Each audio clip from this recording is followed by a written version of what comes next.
போய் பார்த்ததுக்கப்புறம் நெறைய ஏமாற்றங்கள சந்திச்சேன். ஏமாற்றங்கள்னா, ஏஜென்ட் அவங்க சொன்னதுக்கும் அங்க வேற மாரி இருந்துச்சு. ஸோ நான் என் காலேஜெல்லாம் நான் குறை சொல்ல விரும்பல. எனக்கு ஏஜென்ட் சைட்லேருந்து நெறைய ஏமாற்றம். இப்போ நான் மார்க் வச்சு போனதுனால, அந்த டைம்ல வந்து நம்ம ஒரு எலிஜிபிலிட்டி சர்டிஃபிகேட் நம்ம அப்ளை பண்ணியிருக்கணும்.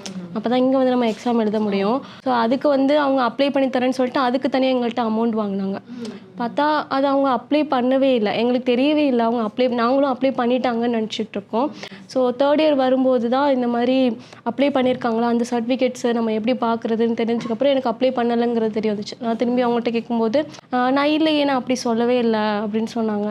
திரும்பி வேணா ரூ. 50,000 காசு குடு நான் அப்ளை பண்ணி தரேன் அப்படின்னு சொன்னாங்க. ஆக்சுவலி ஆனா அது அஃபிஷியலா அதோட வெப்சைட்லேயே வந்து என்எம்சியோட வெப்சைட்லேயே 3500 7500 ஏதோ அந்த ரேஞ்சுக்குள்ள தான் இருக்கும். அவ்வளோதான் அமௌண்ட்டு.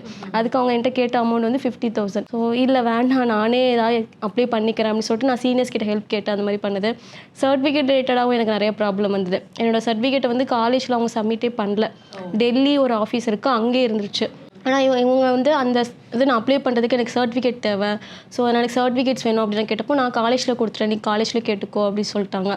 காலேஜில் போய் கேட்டால் அவங்க இந்த சர்டிஃபிகேட்ஸ் இங்கே இருக்கிறதுல இருந்தால் எடுத்துக்கோமான்னு சொன்னாங்க. அங்கே பார்த்தா என்னோடய சர்டிஃபிகேட்ஸே இல்லை.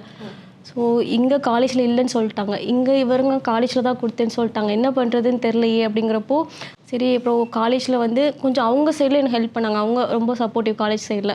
ஸோ நீ நல்லா படிக்கிற பொண்ணு, நீ ஏமாந்து வந்திருக்கன்னு எனக்கு தெரியுது, நான் சப்போர்ட் பண்ணுறேன், வேறு எங்கே இருக்கும் நம்ம தேடலாம் அப்படின்னு சொல்லிட்டு அவங்க மூலியமாக கரெக்டாக கண்டுபிடிச்சதான் டெல்லியில் இருக்குதுன்னு நான் கண்டுபிடிச்சேன். ஏதோ என்னோடய சர்டிஃபிகேட்ஸ் எல்லாமே ஒரு போராட்டத்தில் தான் நான் மீட்டெடுத்தேன்.